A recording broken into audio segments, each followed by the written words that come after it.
Hello, you're listening to the Saluki Gamescast. This is episode 103 for February 4th, 2025. My name is Justin Young. Joining me as always are Christina Ivey. How are you doing, Christina? I'm all right. Doing good. Busy with your plays? Yeah, I have not slept much, but I mean, I'm still here. We should say you are currently rehearsing for two separate plays. Yes. One, and I'm part of the new Carbondale Queer Choir, so I have something every night. So at least one of those plays will be over this weekend, so you'll get some relief. Absolutely. Mario's in that play too, and so is Alicia, actually. Mm-hmm. Like all three of us are, and it's really good. It's going to be about an hour. So if you just need to get out of the house and see something, Thursday, Friday, Saturday, it's called Epiphanies. It's based on the short flash fiction of Epiphany Farrell, a local author, and it's all really, really good stuff. All right, cool. And as she pointed out, Mario Sanders is here. Mario, how are you? Good. Like I said, I think with all the rehearsals and stuff, it's been busy. Not nearly as busy as Christina, but it's been good. I'm an overachiever. I have more than enough free time to do things as well. And I am in no plays, so I have all sorts of free time. The only plays I'm in are the ones that my cats are apparently rehearsing each night while I try to sleep. And they're like, he plays the dead body. I was going to say, you play the part of what? Trampoline, of bed. We've discovered a dead body, and we have to cover it up before the police get here. Yeah, Alicia is out this week, so why don't we just go ahead and roll into what we've been playing. So, Christina, have you been playing anything interesting? Not so much playing, but I have been watching a lot because basically that's what I do. I come home, I feed my cats, and then I sit on the couch and watch games. But I did happen to find one what is our like hellish casino that we've kind of got figuratively going on here? The roguelike casino? Yeah. Mm-hmm. I watched one last night called 9 Ball Roulette, which is basically a pool game where you play according to the rules of 9 ball. You can play up to 4 people. And whoever sinks the 9 ball, the person, I think it's the person that shoots after them, then has to pull the trigger. Just like Liar's Club and things like that. And the order in which you play changes every round. So if you get stuck behind somebody that's just really good at the game the first round, like you're not screwed the entire time. But yeah, it's very simple. It looks like a decent. I know that some pool games on like especially PC are not that great.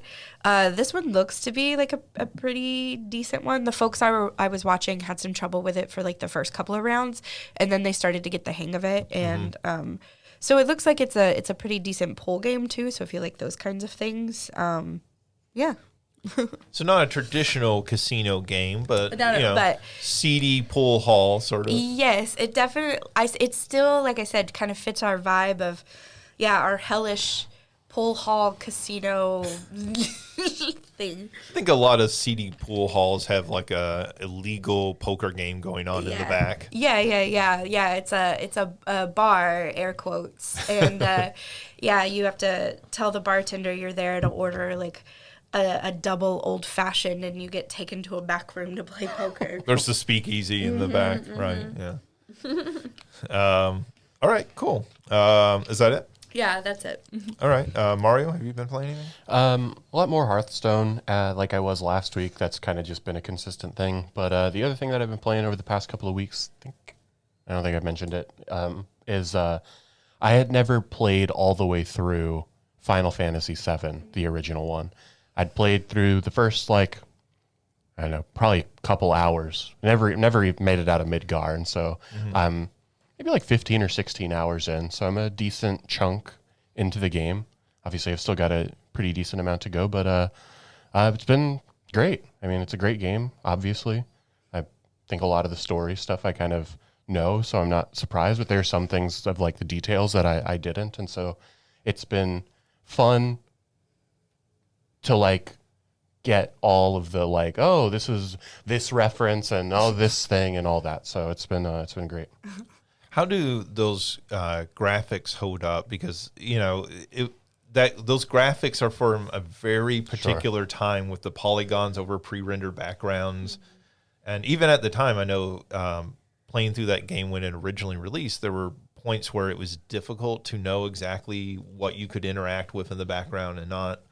Yeah, I don't know if it's a new feature or if my assumption is that it probably wasn't on the original, but at least on this, I'm playing it on Steam. There's like, you hit like the select button and it puts a cursor over cloud, which I don't necessarily love, but it also puts little arrows on the map where entrances and exits are, or like interactables are. So like, oh, this is a ladder. Oh, this is a vine you can climb. Yeah. So I didn't play with that.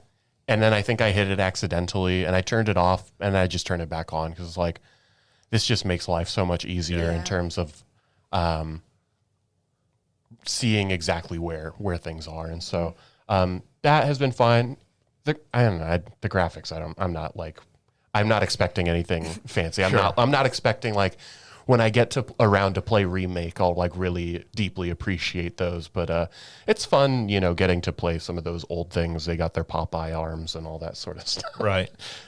It has a very distinctive style Yeah. to it, even for that era. Like people weren't necessarily making RPGs that looked like that. That sort of like kind of cartoonish, almost like goofy sort of style. Yeah, I think the things that like stand out the most, or like in terms of like these graphics look aged, are what I assume are like the pre-rendered cutscenes.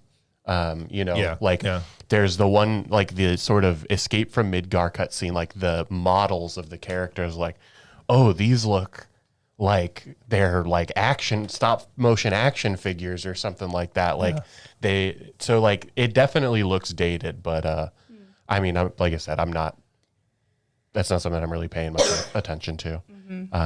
But it's been a good time.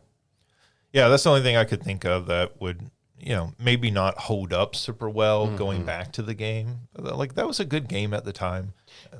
Sorry, No, go ahead. I was gonna say, I think the fact that I play so many like N64 games and just games from that era, it also probably doesn't like shock me as much. Whereas like, I'm playing an N64 game basically every week with friends. So I'm like, that generation of graphics feels pretty normal. I was gonna say very polygon heavy. Yeah. Yeah. If you're playing Quest 64, then Final Fantasy VII seems like a revelation in comparison. Shoot, honestly, if you're playing Mario 64 at any point. Yeah. Yeah. I mean, both of those games were super technically impressive at the time. Absolutely. But like, they're that first polygon generation, right? The first generation of consoles that were polygon heavy.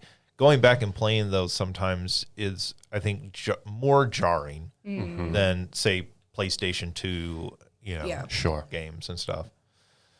That's cool. I always think about going back and playing Final Fantasy VII, and I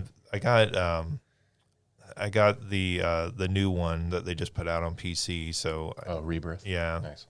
So I want to play through that, but like at some point I want to go back and play that original or whatever the like re-release that they've put out now, the reissue. But I want to go back and experience that because like I really liked that game at the time.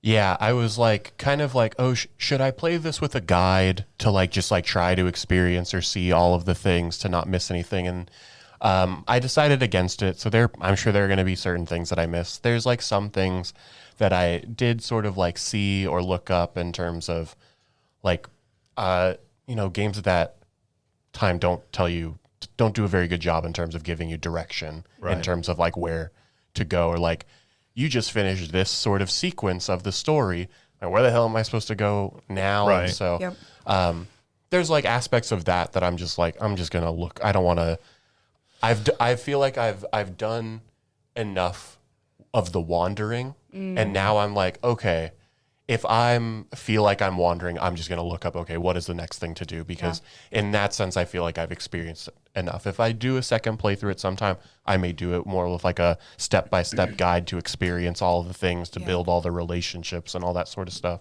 But at this point, I'm kind of going in blind-ish. Yeah. So, and that's kind of the way I'll play it from this point forward. Nice. Yeah, I mean, that game was always fairly linear. Mm-hmm. Like, I mean, there's open sections where you might not know where to go, but like it's very much go to A to B to C, like to complete the game. Mm-hmm. But yeah, that era of games also is like very, especially Square and role playing games were very much like, hey, here's this entire thing that you can very easily miss if you're not just doing it at exactly the right moment. And I think for me, the thing that like holds me back from really like enjoying JRPGs, especially from that era, are the random encounters. And like that overworld is so big and navigating it, and I'm just like, dear God, just get me to the next town. I'm tired of fighting these things that pose no challenge at all. I think one of the smart things that they've done with some of the reissues and remakes they've done is added customizability to the random encounters. So like you can basically decrease the how often you get those, or even turn them off, or basically have your characters level up faster so you're not grinding as much. Yeah. Like to go back and play the original Dragon Quest / Dragon Warrior as it was released here, that's like one of the things that you go, oh, I just have to go spend a couple hours just grinding up levels. Yeah, and so far it's seemed like, and maybe this is because I did that wandering. Maybe I'm a little over leveled, but I don't feel like ridiculously strong, but I also don't feel like too weak. So, maybe in that sense, like it's kind of perfectly balanced. But I think that is just like a annoyance to me generally, and so it's something that really holds me back from like engaging with JRPGs a ton. I don't remember. I think by that time they had gotten pretty good with their games about that not being as much of an issue of having to like go spend 10 hours just grinding up your levels.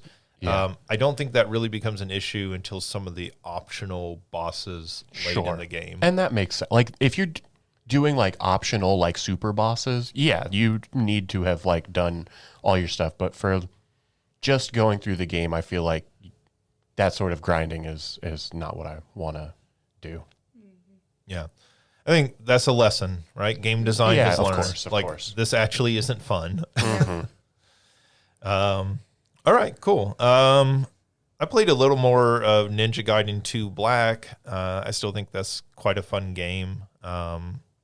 It's a game I've played a little of before. I think I'm going to try maybe to play through the entire thing this time. We'll see what I get distracted about with between now and then. And remind me, this is a remake of it was like PS2 era game or something like that. Is that right?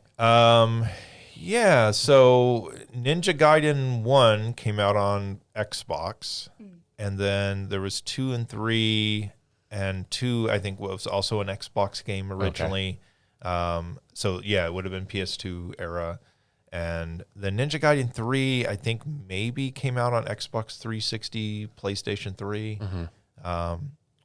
So yeah, this is a built up remake. They like built it in Unreal Engine 5, so like all the graphics are redone. It's very pretty. And then I know we talked about this last week, but I'm trying to remember. 4 is a brand new game. Yes. Is that right? Okay. And 4, which they announced at the Xbox showcase, will be an entirely new game. Cool.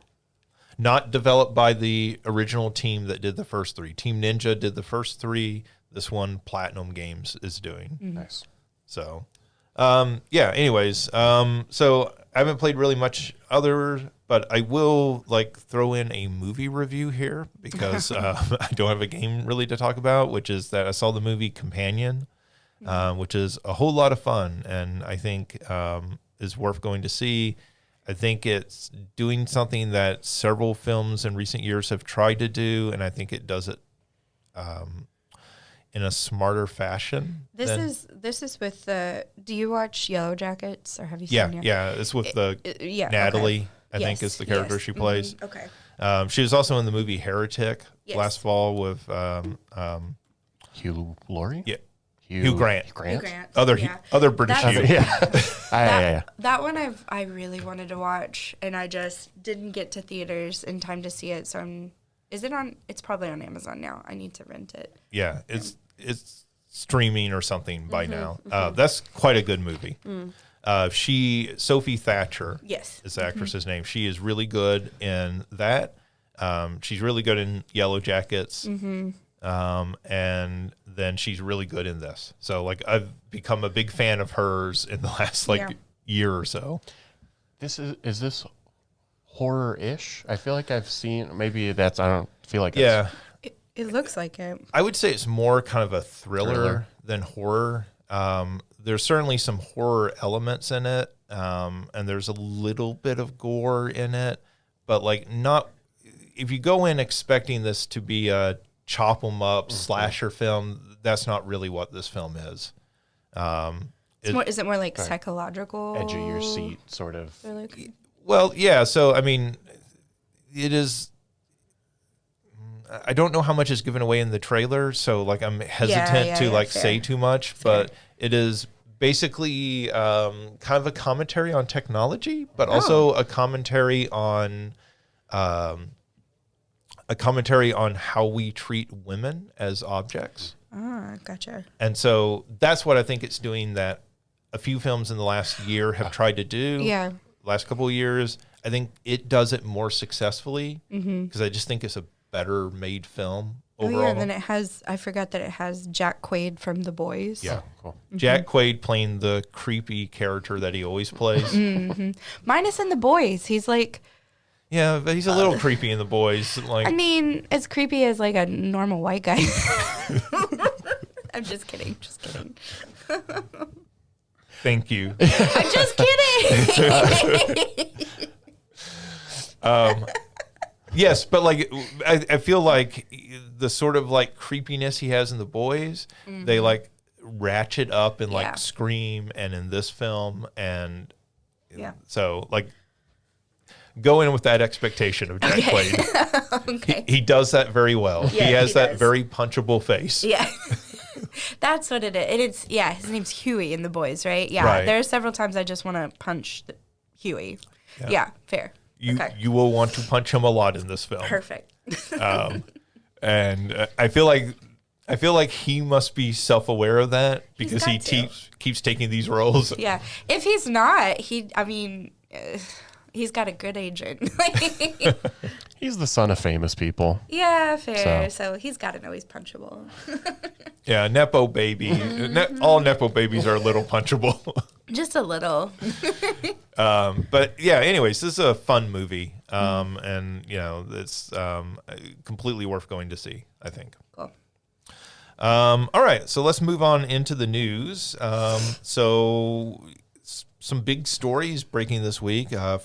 Forza Horizon 5 has been announced for the PlayStation 5 coming this spring.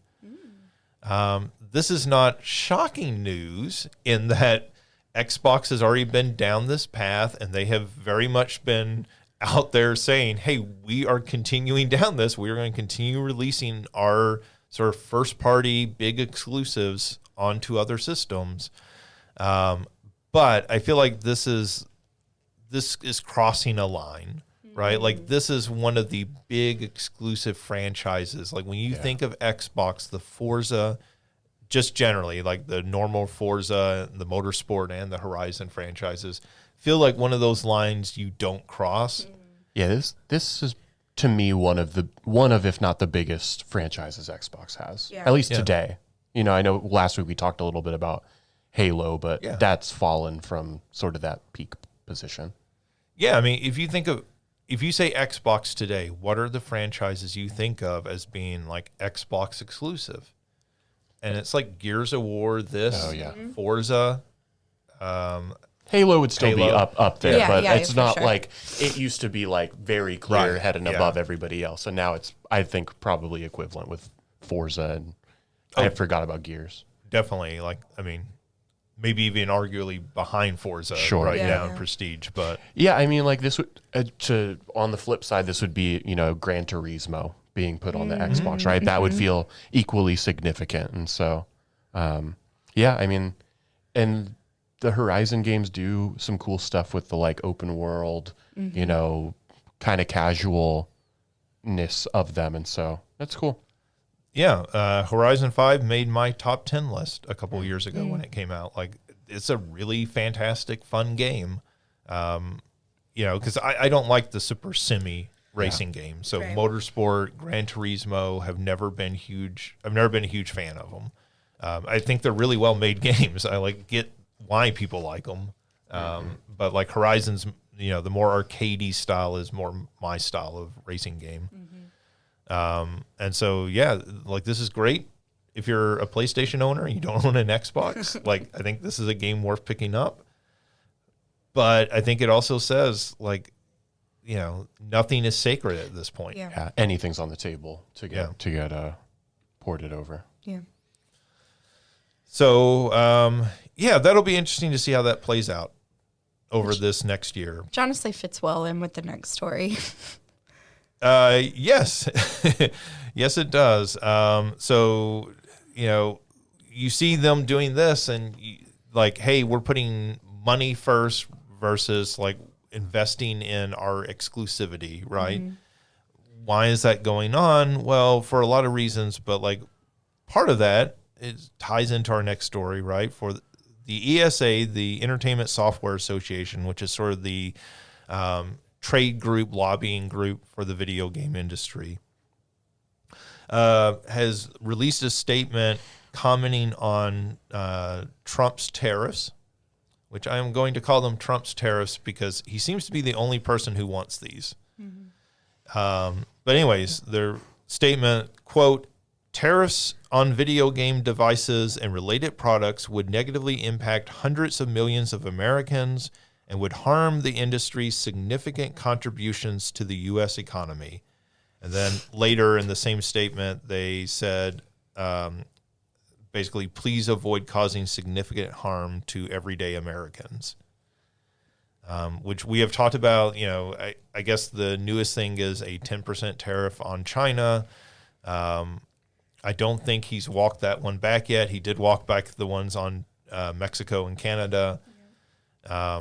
So the thing to understand is a lot of video game hardware is manufactured in China. So if there is a 10% tariff on a $500 game system, that means that game system will cost $50 more, like as a tax, when Sony or Microsoft import that hardware into the U.S. So they can eat that $50 loss, or they can pass that $50 loss on to the consumer by raising prices on hardware. That's probably less of a concern for Microsoft and Sony right now. Is obviously a very big concern for Nintendo, who is launching new hardware this year and is having to set that price of what that Switch 2 will release at, right? Which we've talked about on here before, everywhere from $350 to $500, I think, have been the guesses. I'm hearing much more often now people speculating $400 for the price, which would make a lot of sense. The Switch is $300, the OLED Switch is $350. You put the Switch 2 out at $400. But then are they getting taxed essentially $40 additionally on these systems? A system that they may not be making a $40 profit on. One of the things also to understand is that most hardware, when it releases, it used to be that hardware would release at a loss. So every time they would sell a PlayStation 2, they'd lose basically $50 on it. And the hope was they would make that up in game licensing and sales and accessories and all that over the lifetime of that hardware. Nowadays, particularly Nintendo, does not release hardware at a loss. So when Nintendo releases new hardware, they are making a profit from day one. It may be small, it may be like $20, $30 per piece of hardware, but they're still making a profit from day one. This would essentially erase that profit for them. So, I mean, I think it's good that the ESA is taking a stand and saying, hey, like, you are going to hurt this industry, which is, as we've talked about before, bigger than the film and music industries combined. And it is an industry primarily dominated by the United States at this point. Like Sony is a Japanese company. It's a Japanese company that's mostly run out of Europe at this point, at least the video game division, we should say. Microsoft obviously is an American company, but so many game developers at this point, so many big developers now are Western based, versus, 30 years ago when they were almost all Japanese based. There are a huge amount of jobs, and some in very red states like Texas has a big game development. Yep. So, we don't know how this will play out and everything. Obviously, the ESA wants to get out there ahead of this and maybe carve out that even if we're going to tariff China, maybe there would be a carve out for video game hardware in that or something.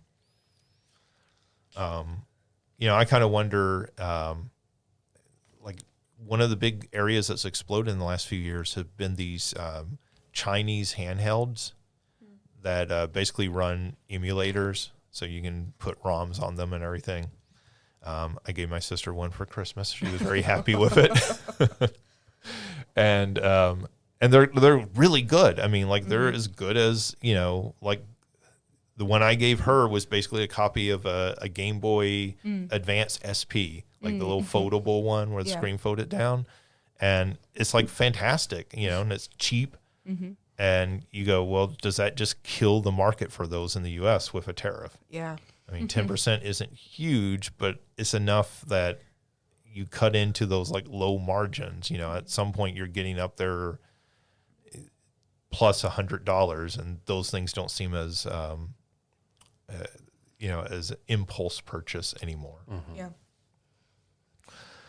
So we'll see what happens with that. Obviously, as we noted, Trump has walked back the tariffs against Mexico and Canada. I would not be shocked if these aren't walked back against China, if there aren't at least carve-outs for different industries. Yeah. Let's see. MultiVersus, the WB IP-focused Super Smash Brothers clone, is going offline on May 30th. So if you remember, MultiVersus launched, was out for several months, then they pulled it and said, no, we were just kidding, that was a beta. Last year they relaunched it. People were pretty upset and unhappy with the relaunch. I thought it was pretty good, but I also wasn't playing it competitively online a whole lot. I was playing a lot of the kind of single player mode of it. And now they've announced that with the upcoming, I think it's their season 5, since everything is in seasons now, every live service game, they are shutting down the game. They're stopping development on it entirely. They did announce as part of this that if you download it before then and you connect online, that you will be able to continue to play the offline mode for the foreseeable future. That sounds cool to me because that becomes a party game akin to Super Smash Brothers. Yeah. And, there's very recognizable characters in it. It's got the Looney Tunes characters. It's got the Gremlins. It's got Scooby-Doo. It's got LeBron James for some reason. I mean, I know why, but also it's very funny to me that LeBron James is the one like real human in it. But anyways, this is kind of a part of a bigger story that the head of WB Games has stepped down, and it seems like WB Games is not doing well at the moment. They need to put out another Hogwarts Legacy yesterday, I guess. Yeah, I mean, how do you put out last year's best-selling game and be at the point where people are like, well, are they just going to shut down the entire publisher? 2 years ago, 2023. Oh, yeah, you're right. Yeah, I got what you're saying. I am still in the mode. Yes. Sure, we sure. do our game of the year so late. I am still in the mode of thinking of 2024 with it. Yeah. I don't know. Like, I mean, obviously Rocksteady has stumbled heavily with the Suicide Squad game. Mm-hmm. That felt always like a game that Rocksteady didn't want to make and was told, we want you to make a live service game. Yep. And I, at least, as a big fan of those Batman games, really hope they get a chance to go do something they want to do. Yeah. Is like the Arkham? Yeah. Yeah. Yeah, I mean, that Those first... are great. Yeah, those first two especially. Mm-hmm. That first one, I think, is like an all-time great game. Yeah. Arkham Asylum. So we'll see what comes of that. But if you're interested in MultiVersus, I would download it to whatever systems you want and make sure to connect it online. Again, I think that's a fun game. I think it's worth testing and trying out. As part of that, the director of MultiVersus has criticized fans who have threatened developers in response to this. Over what? Because they're taking it down. Like, I guess they're mad at them because they're shutting down development of the game. Okay, I guess. I mean, there's no reason for that. There's no justifiable reason for that. But this is one where I don't even understand where it would come from. They're nuts. I mean, sure. I guess it's not worth putting effort into understanding some people's mindsets. I mean, like, it's that sense of entitlement, right? Like, I mean, usually when you hear people complain about young people are entitled, like, they're nuts. But like the sense of entitlement online when it comes to media is nuts. yeah. Like, it's the people who get mad, like the number of people that I read on a weekly basis, because I read a lot of sites about like movies, upcoming movies and stuff like that. But like, I try to avoid looking at the comments because every time I look down the comments, is somebody like, you know who I'm still mad at? Brie Larson. And it's like, dude, get over it. She's like one of our best young actresses. And I'm sorry that Captain Marvel didn't, like, I don't even know what you want. Like, I read a comment just the other day, somebody complaining about the movie The Marvels, and they were like, you know what would have fixed that movie? If they hadn't had that musical number in the middle of it. And I'm like, that musical number that's like maybe 2 minutes long at most and is like a goofy joke. It ruined the film, Justin. And they're like, I can't take this movie seriously about three women flying around in outer space. Because at one point, one of them sings. My immersion. And they're like, how does that make sense that like they go to a planet and everybody communicates through song? Now, where's that big green monster that runs around all the time? And you're just like, what is wrong with you? Like, I get it. Like, you can dislike a movie. Like, fine. But, it's sort of the people who are still mad about The Last Jedi. And it's been like over a decade or something at this point. And you're like, okay, like I thought that movie did some things wrong, but like I don't just sit around all day stewing about it. Like, Star Wars and me are not. I don't know what you're talking about. Yeah, I say. weirdos into wrestling, video games, and hasn't watched Star Wars. Well, like, what is going on? I've watched all but one of the Star Wars. I watched the number 1, and then I've watched pieces of 4, 5, and 6. Pieces? Like, Yeah. You're watching like the YouTube shorts? Yeah, like the TikToks are like part 47 of The Empire Strikes Back. Like, And she's only seen 40 of the 47. People It's like would Han shrugging. people would be You're like, watching it, like and I that would guy. be like, oh, and then I usually fall asleep. It's okay. I've seen all of them, but number 6. Oh. Yeah, I don't even know if I've seen pieces of 4, 5, and 6. I watched the movie about the Ewoks. Yeah, that's 6. Is that 6? Yeah, it was Return of the Jedi. Oh. I thought it was their own movie. Oh, what? No, they actually do. Okay, you're right. I've seen the movie that is just them. You've seen the Battle for Endor? Yes. Yeah. And I've seen Jar Jar Binks. That in Christina's mind, that's the best Star Wars character.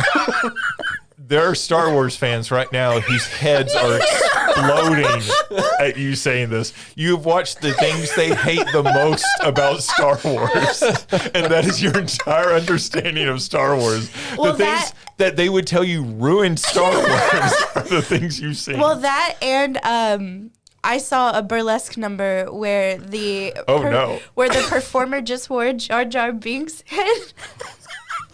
And so it's like this really like provocative number, but every time she turns around, I'm like, ugh.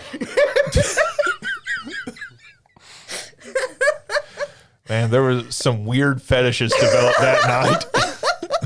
Not me. I was like, oh, turn back around. I was like, did she like do the Jar Jar Binks voice as well? I mean, Misa Well, there was moments like whatever song it was, it had like bits of like part of the movie come forward, and she would pretend like because I didn't know how she could see. Like it was a full on like mask. It was huge, and she had rhinestoned it. Nice. I feel like the rhinestones like probably really put that over the top. I did. It was very flashy. I'll have to find a picture. I mean, I don't know. I don't understand people like that. I understand being disappointed that your favorite game gets canceled. No, like Yeah. I do not understand the people doing Jar Jar burlesque. But I don't actually have a problem with them. The people threatening developers, I have a problem with. Yeah. No, and you're right. I think you find any sort of very passionate fan base and they take ownership to an extreme level in terms of what they are wanting. I know that was just happening this past weekend with the Royal Rumble that I was like, this was fine. And apparently everybody is very upset with how it ended. So, yeah, I mean, like you get into any fandom and like the extreme fans, like wrestling's one of those things. Like, Yeah.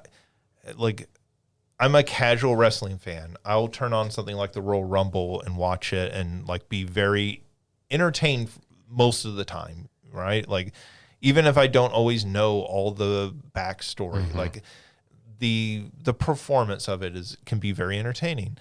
But like diehard wrestling fans are just like some of the worst people in the world. Like you go on and you read them and they're, and they're just like so infuriated over everything. And you're like, dude, like it's a show. Like, yeah. And again, I think it's kind of like, one of the people that won, did I want them to win? Yeah. No, but like, and am I going to complain about it or like get upset about it with my friends? Sure, but it ends there. Like I don't know where there's a depth to it that it's just like be a little upset and that's normal, but chill out, brother. I found a chill picture. out, brother. I found a picture. Is this the Jar Jar Binks burlesque? That's what Christina was searching while we were talking about wrestling. We were talking about wrestling. Do you want to see it? I mean, yes, obviously. All right.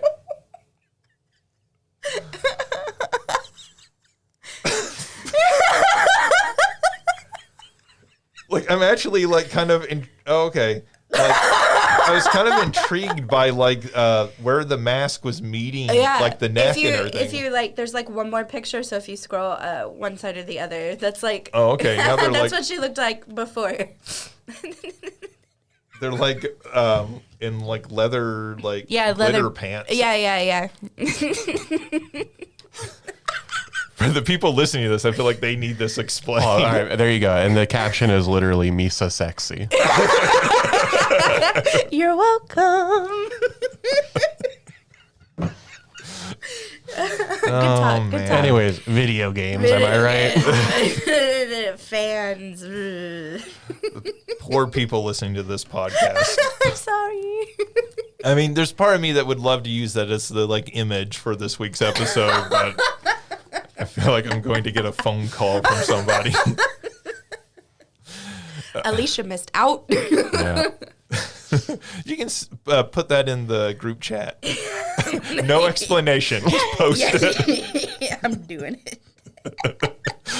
Oh God, there's a better one, but I'll save that one for later, off camera or off podcast. Okay. I am kind of worried about what her definition of better is for the next image. Fair.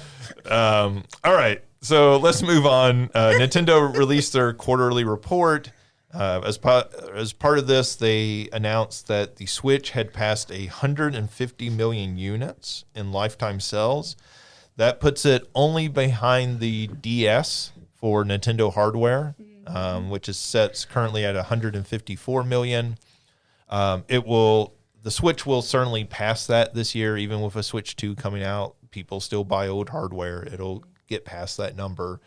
The only hardware then that it stands between it and the top would be the PlayStation 2, and Sony keeps revising those numbers up, which seems a little suspect. But, it almost certainly the Switch will end up as, one of the top 2 best-selling pieces of video game hardware of all time, which is impressive. When you think that they've supported this system for over 7 years with, first-party software, it's not too shocking, and I would argue some of the best software ever. That system has had really fantastic games. Also, as part of this, they announced sales figures for some of their games. So they listed actually like their top 10 best-selling games of all time. We're not going to go through those because we've been through those before and everything.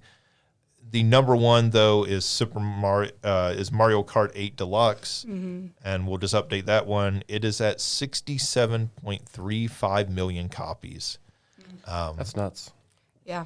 Which I think basically at this point makes it like their best-selling piece of software ever. But they did update some of the games that came out last year, so I think those are worth looking at. Mario Party Jamboree is at 6.17 million copies. Those Mario Party games just sell. Yeah. We talk about that all the time. You put out a new Mario Party and it sells 20 million copies. And when you compare that to these games with $200 million budgets that are just barely hitting, 10 million copies, you kind of start to understand why they churn those out every couple of years, because it's a guaranteed big seller and obviously doesn't have a huge production budget. Legend of Zelda Echoes of Wisdom is at 3.9 million copies. Obviously, that's not the out of the park hit that the last 2 3D games have been. Open world 3D games like Breath of the Wild and Tears of the Kingdom. But 3.9 million copies is still more than Final Fantasy VII Remake sold. So, again, that's that sort of Nintendo power. This is... I think this is a good game, but obviously it is their sort of off Zelda game, right? It's not the big open world one, and they're still outselling other companies like AAA big budget titles with it. Which you kind of understand, why does Nintendo put out these games every year? Because they sell, And then the last one was Mario and Luigi Brothership, which is at 1.84 million. And I would guess that's the only one that's a little disappointing. Yeah. But that game also came out pretty late. Did that game come out in November? That sounds right. Yeah. So we'll see how it continues to sell. It probably not super well because most of the reviews weren't super positive about it. Yeah, I never got around to playing. I do have it, but I never got around to playing it, and it seems like most people were disappointed, I think is the word that I would use. But I don't think so much that it's a terrible game. It just more maybe kind of in line with something like this Princess Peach Showtime, where people are a little disappointed. Sure. I think maybe a little more so than that. And I think a big part of it is based in nostalgia of trying to recreate the Superstar Saga. And when it didn't hit that, people were disappointed for that reason. And so I think it's a different kind of disappointment. Whereas like Right. when you didn't have something to compare Peach to, that's what I it's was like just thinking. that hope was like, it didn't quite hit the way that we wanted to. Whereas like we know what good Mario and Luigi can be, Yeah. and so I think it's just I'm not going to say I'm more disappointed is probably not the right word. It's just a different kind of disappointment. Still, that game will cross 2 million copies at least. Yeah, for sure. It'll probably end up somewhere in the neighborhood of 3 to 4 million before it's all said and done. And that's a disappointment, but then, again, that's what Metroid Dread sold, was in that 3 to 4 million range. Well, and again, that's more than, what did we just say? Remake, Yeah, right? Final Fantasy VII Remake. Like, I think that's just At also... a much smaller budget. Yeah. Just the power of selling 150 million consoles, right? It's just like people are like looking for something new to play and like, yeah, sure, we'll pick up Mario and Luigi. And so, yeah. Yeah. When you think that just about every household who has a game system has a Switch, right? And some have more than one Switch, then there's this opportunity. Some kid's going to be having a birthday sometime soon. And, that kid is going to want whatever the newest game is. Yeah. So, let's see. Wizardry, Proving Grounds of the Mad Overlord, has won the Grammy this year for the best video game score. This is Digital Eclipse, the one who does all the compilations like Atari 50 and those sorts of things, the Tetris Forever collection last year. They did a remake of the original Wizardry. If you're not aware, Wizardry is the game that then inspires the developers of Dragon Quest and like Japanese role-playing games. But they did a remake of that game, and its score has won the best video game Grammy, which is cool. Very cool. Yeah. How long has that been a category or an award? I know this isn't the first year, but... No, it's not. It's been for a few years, I know, because... I don't think it won the Grammy for video game score, but I know a few years back, Civilization 6 won a Grammy. And when that won, I think it was 6, I know when it won a Grammy, that's when the talk started, like, oh, we're going to create a video game. I think it was first awarded in 2023. Okay. So just 1 year previously. Yeah. Does that say what won 2023? Let's see. 2023 for Assassin's Creed Valhalla. Oh, okay. Yeah. And then 2024 was Star Wars Jedi Survivor. Okay, so 3 years. 2023, 2024, and this is 2025.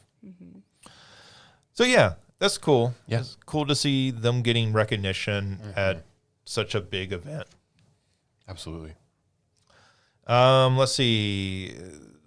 There's not a whole lot of news here. PlayStation will reportedly have a state of play next week. So as we're recording this, that would make it the week of Valentine's, leading up to Valentine's Day. Valentine's is this Saturday, I think, next Saturday.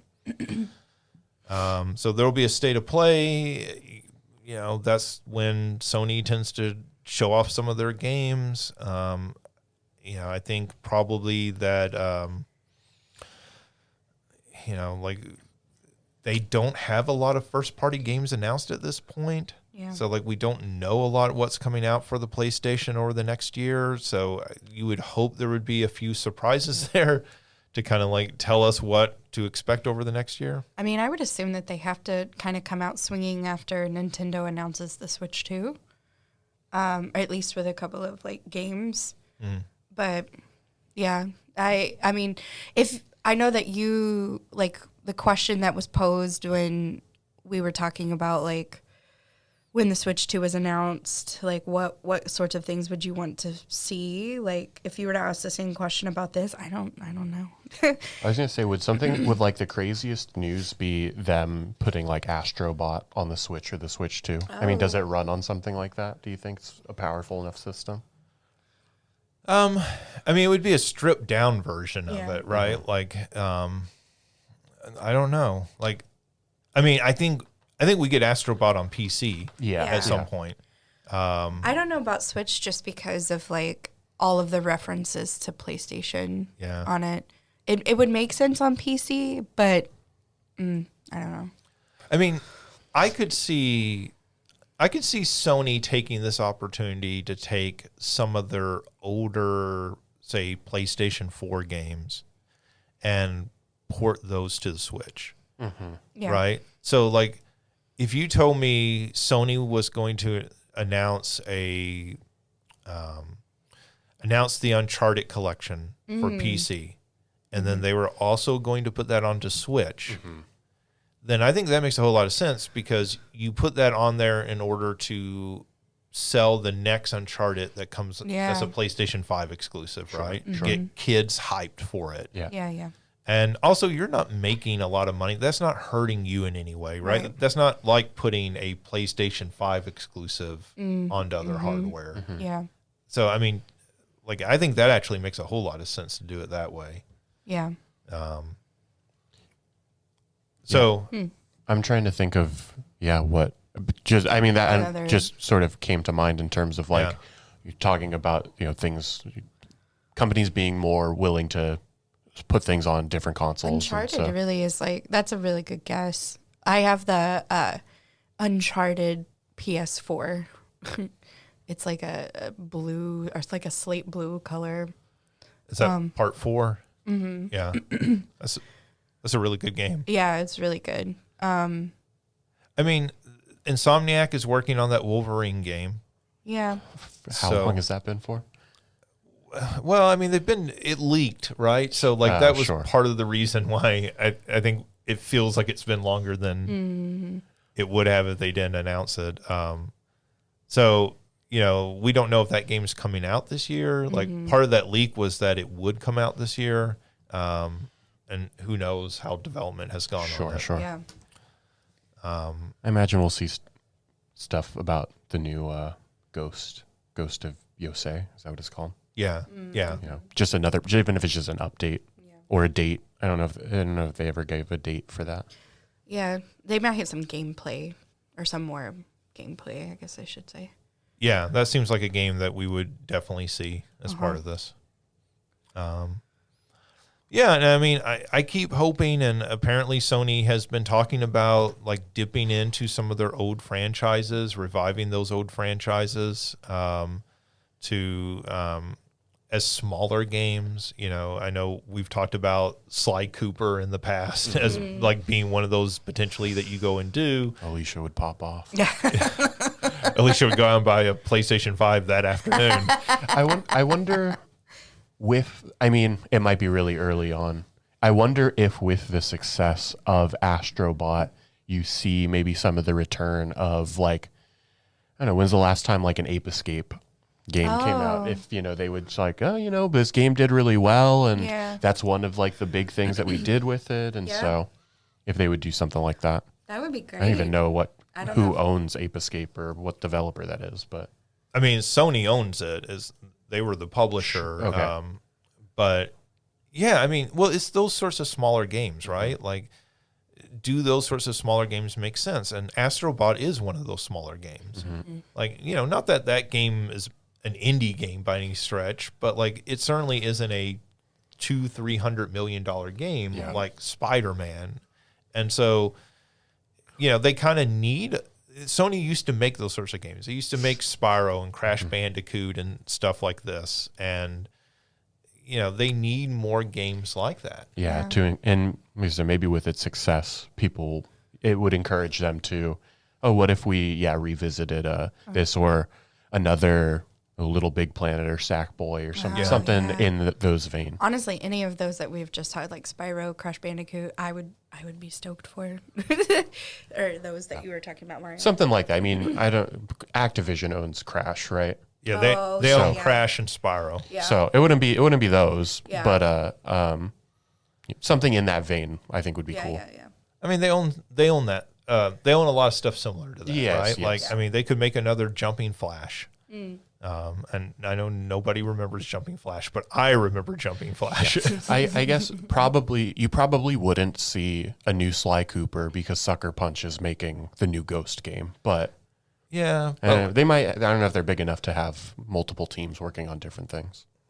but I also don't know, like, at some point if Sony doesn't just say, hey, like, we're just going to get this smaller studio and give them a project to work on, right? Like, we talked about Bend Studio, like, and Blue Point, their projects, they were doing those live service games, those got canceled. Sure. Those studios need something to work on. Do you give them a smaller game so that they can churn it out fairly quickly to, like, sort of turn themselves around, right? Yeah. You don't necessarily, I wouldn't think you wouldn't necessarily want to put them on another 3 to 4 year project right away. Could you put them on a smaller 2-year project to churn something out? Sure. So we'll see, but that'll be interesting to see because, again, we don't know a lot about what PlayStation has coming down the line. Speaking of games getting games underperforming and like what happens to the studio, the BioWare staff is down to half of its size from 2 years ago. So 2 years ago, it was about 200 employees. It is down now to 100 or so. Those missing employees have been through some layoffs, through some people leaving, but also EA took a whole bunch of those employees and moved them around to different teams within EA. And supposedly the implication at the time was, hey, we're going to move you over here to help with these other games that are currently in development. And now EA has said, no, those are permanent reassignments. You're not going back to BioWare. So BioWare is now entirely focused on the new Mass Effect game. And they are no longer a 2-game studio, it seems like, going forward. And I think the way to read this is Dragon Age was disappointing. We talked about it last week. They are reshuffling employees around to focus only on Mass Effect. If Mass Effect does not perform, then that's the end of BioWare. Like, we probably just see that studio completely shuttered. Yeah. So this is like a big bet on, do people want another Mass Effect game? And people really love Mass Effect 1 and 2, but there's a whole lot of people who were disappointed in Mass Effect 3, and then Andromeda, a whole lot of people really didn't like. So it's not like they're coming off a successful Mass Effect game. It's been, 2+ games since they've had one that was a big success, big hit. So it doesn't speak well for BioWare, which is sad because BioWare seemed like one of those crown jewel studios, you know, like could do no wrong. Let's see. The Sims 1 and 2 have been re-released with all their DLC included. I don't know. Any of you big Sims fans? Not really. No. Yeah, me neither. I played it, but I never got super into it. I watch a lot of those TikToks where people like create a character and then try to see how long it takes for the attributes of that character to no longer be there. But that's as far as I go. I know people who love The Sims 4, but that's about my closest connection to The Sims. Yeah. Still cool to see them re-release these. Yeah, absolutely. Make them available. And with the DLC. Yeah. I think there was one DLC that's missing that was like IKEA themed, and they were like, oh, they couldn't get the licensing. IKEA. Right? Just asked for too big of a paycheck. Yeah. I mean, like they asked for 2 meatballs. Somebody's going to think I'm making some Italian joke. And it's like, no. Go to IKEA, the meatballs. Let's see. Speaking of studios getting shuttered, Dr. Disrespect's studio, Moonlight Society, is shutting down.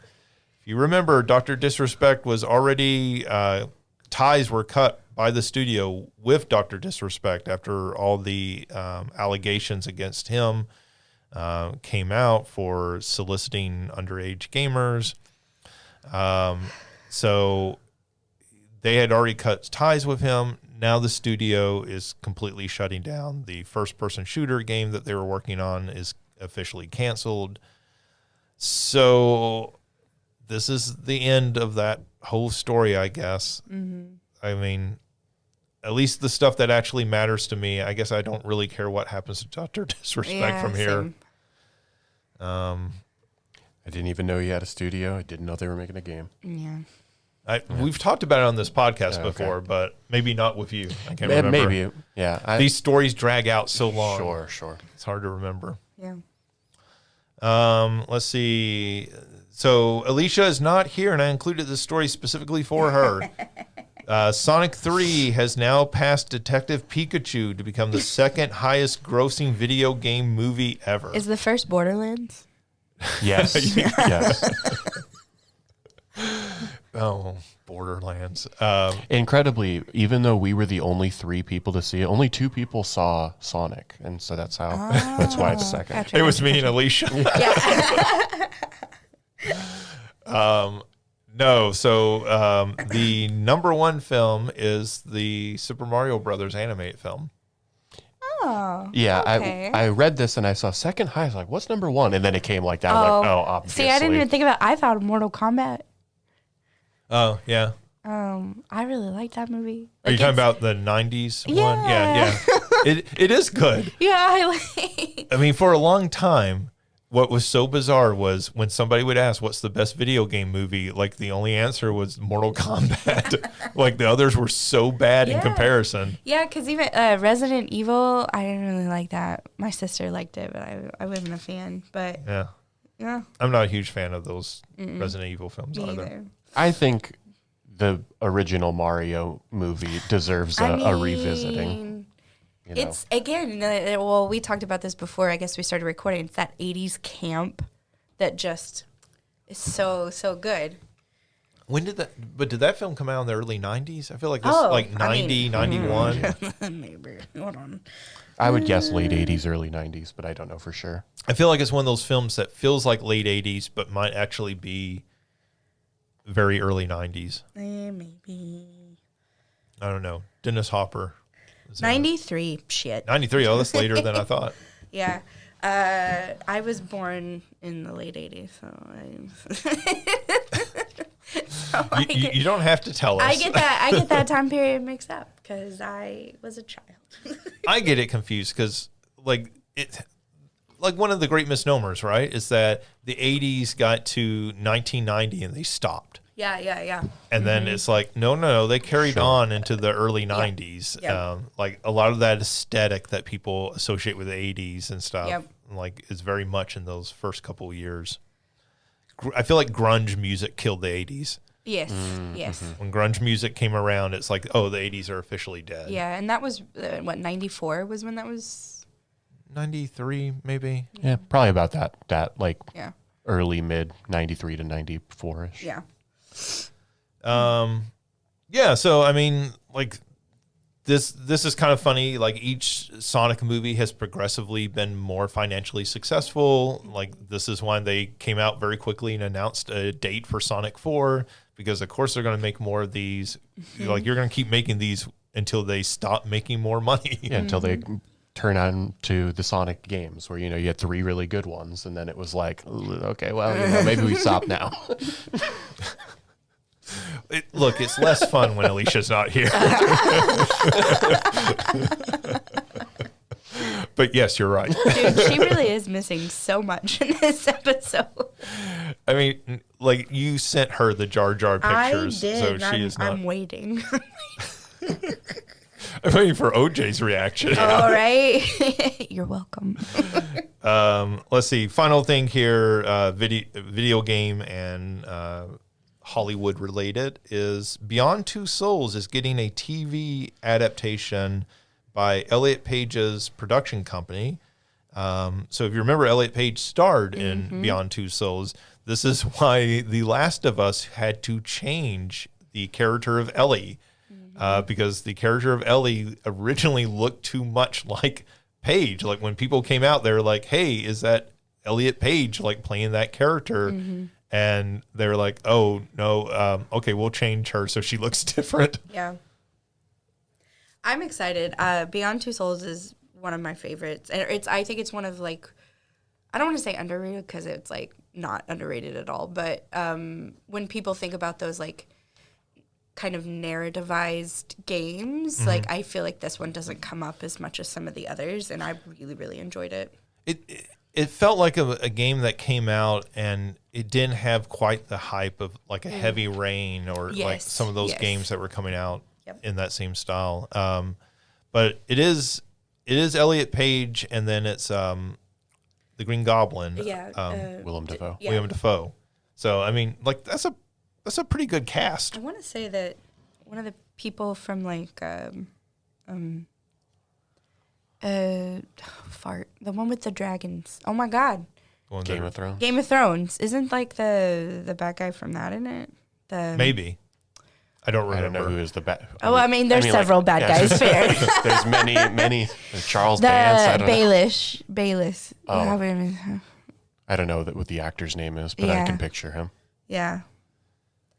I do not actually remember. Like at the time, I was very shocked by William Dafoe and Elliot Page being in it, and so beyond the two of them, I don't. No pun intended. I don't really remember. I was trying to look up real quick. Yeah, because here we go. Beyond Two Souls. Eric Winter. I wouldn't even recognize. I'd have to see his face. No. I might just not be remembering. It's been a while since I've watched it. Yeah, I mean, this is great. This makes for great radio. Us like right. I was just staring at it, being very quiet. Yeah. Yeah, I'll figure it out. I'll talk about it later. Yeah. But yeah, it's really good. I need to go back and revisit it, obviously, because I've forgotten some of the stuff in it. But I just remember liking it a lot. I wonder if this means that they'll try to do some sort of remake. Like even if it's just a remaster of it, right? Like, do they do that because that's been so successful for them?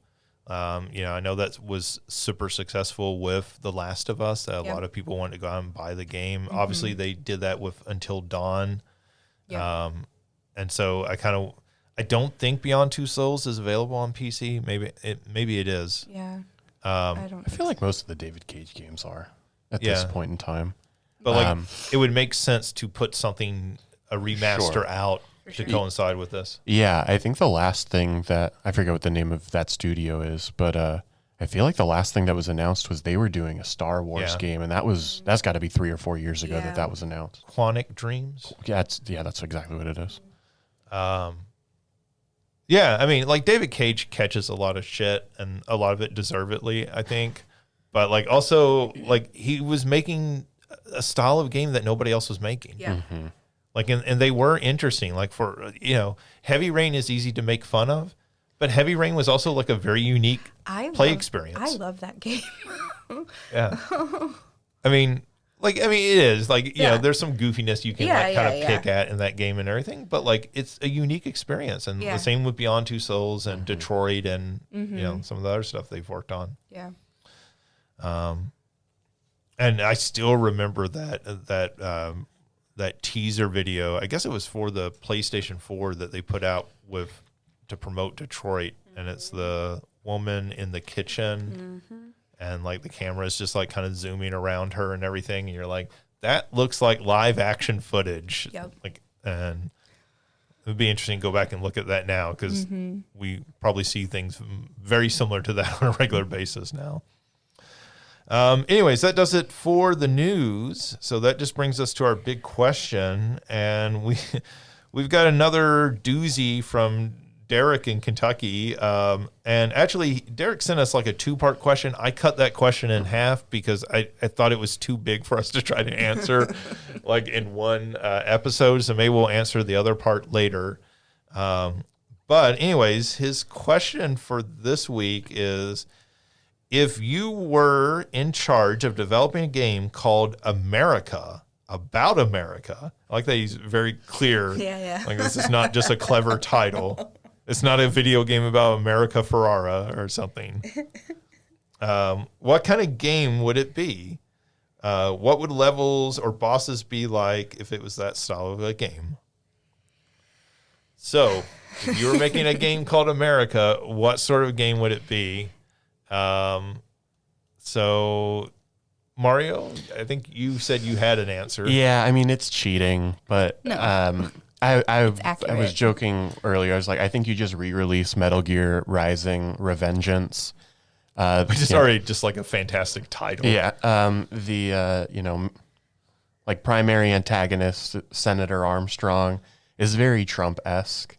Literally talking about making America great again, and It's a great mic drop line playing it today. Yeah. And so I think you could just do that. I'll try and come up with a more interesting answer to see whatever part 2 is for next week. But that's my answer right now. I felt bad because when I read the question, the game that popped into my head was The Division. of like there being this thing that kind of destroys the country and they're trying to rebuild. I mean, are you talking about the one that you beta tested? No, not that one. But I mean, yes, I beta tested it. But like I didn't beta test the one that I was thinking of. Oh, okay. I was thinking specifically of Division 2. The one that's in DC. Yes. Yeah. So, yeah, which they're not coming out. Yeah, they're not coming out with that third one. So I can now say that I beta tested it. You've talked about it on the podcast Have before. I? Okay, I didn't remember. I mean, like, honestly, like, first-person shooter came to mind, unfortunately. Or, like, the shoot and loot, like what Division is, came to mind. Yeah. Yeah, I think my first thought would be, like, SimCity. Ah, yeah. Like a more dystopian SimCity. Like one, like SimCity has their disasters, so like they have like Godzilla will show up and attack your city, but I feel like this would be like, right-wing rioters show up and trash your city and then, like somebody pardons them so they trash it again. So I feel like that might be like the perfect encapsulation of America. I feel like that game already is very much America, right? Like when you play a SimCity game and like the biggest concerns are like, well, I've got to get a stadium because that'll bring entertainment and people spend more money. And, just like the people constantly complaining about taxes and everything, that feels like a distilling of America already in video game format. But like maybe take that and cross it with something. You cross it with like an Animal Crossing. So you just I have actually your was thinking of villagers that. who are just complaining about their taxes. And I was thinking, like, when you said that, complaining about taxes, like, I think I've mentioned it before on here, but I call Animal Crossing, like, capitalism for babies. Like, yeah. I mean, it is, right? Like, Yeah. Like you start off, you begin the game already in debt. Yeah. Which is pretty accurate. Yeah, I was about to say, that's life. But yeah, I mean, I think Grand Theft Auto, obviously, right, is like when you think of America, like as a sort of parody of America, mirror held up to America. I think they do a really good job of that. There's a lot of games I think that do this really well. And so, like, if I'm not taking some other game and using that as a basis to build off of,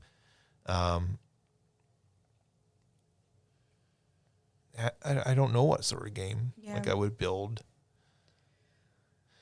Like I feel like they're bad games. So like, and I think they're even probably worse to go back to and play now. But the Postal games were very much trying for that sort of satirization. I think they're bad at it compared to the Grand Theft Auto games. But in some ways they might be a better, like, hey, this is America. Like, I feel like you would have to have that that song, like, this is America, like playing on the soundtrack. Yeah. Like, I think that would be the thing. If I was making a video game of America, it would be a lot of songs like that. Some that are knowingly satirical and some that are unknowingly satirical. Like, you'd have that, the country singer, I'll put a boot in your ass. It's the American way. I was going to say, it was Toby at the- Keith. the Toby Try That Keith. in a Small Town. Oh, Yeah. or that one. Yeah, you would want those on the soundtrack, right? Like, so that, like, the dumb people are like going, hell yeah, every time that song comes off, and everybody else is like, oh my God. Yeah, I was also thinking, like, if you wanted to not go that route, I was thinking, like, almost like a Red Dead Redemption 2 feels very American in the sense of, like, Old West kind of thing.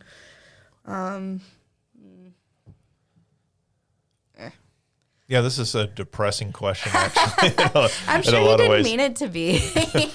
No, I think that's probably like it could be a very interesting question to really get into, but maybe Yes. a little depressing as well, I think- depending on what point of like U.S. American history you're focused on. I think that given current things that are happening, it just feels depressing.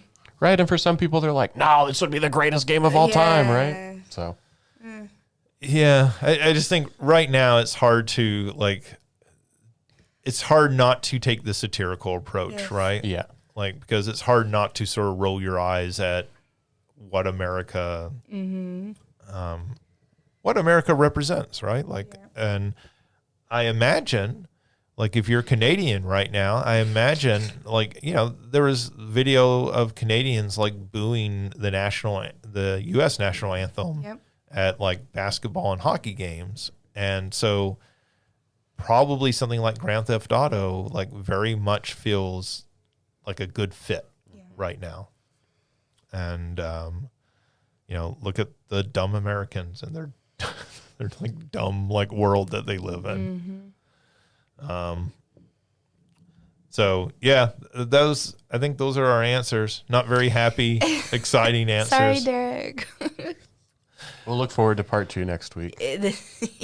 No, part 2 might be a little bit more. Oh no. Might be a little bit more positive. Oh, okay. Let's say. Oh, okay. But like I think also can be like very satirical. So all right, we'll stop it there for this week. Thank you, Mario and Christina. Thank you, Seductress Jar Jar, for joining us. And thank you for everyone listening. You can always check out past episodes, check out our Game of the Year content if you haven't seen that. That's all available at salukigames.com. That does it for this week. Go out, play something fun, and we'll be back soon with another episode.